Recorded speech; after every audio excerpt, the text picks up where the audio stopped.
Մի օր աշակերտը տխուր ու հիասթափված գալիս է ուսուցչի մոտ։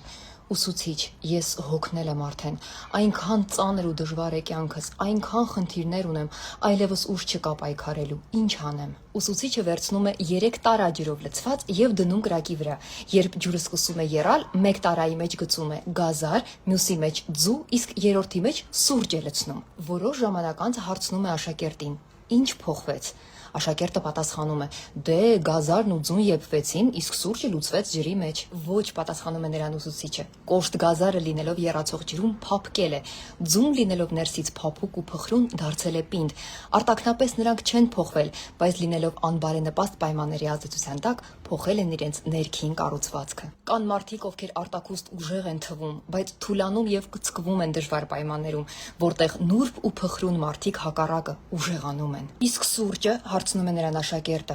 Օ, իսկ դա ամենահետաքրքիրն է։ Սուրճն ամբողջովին լուծվում է նոր միջավայրում եւ փոխում այն, եռացող ջուրը վերածելով հիանալի համեղ ըմպելիքի։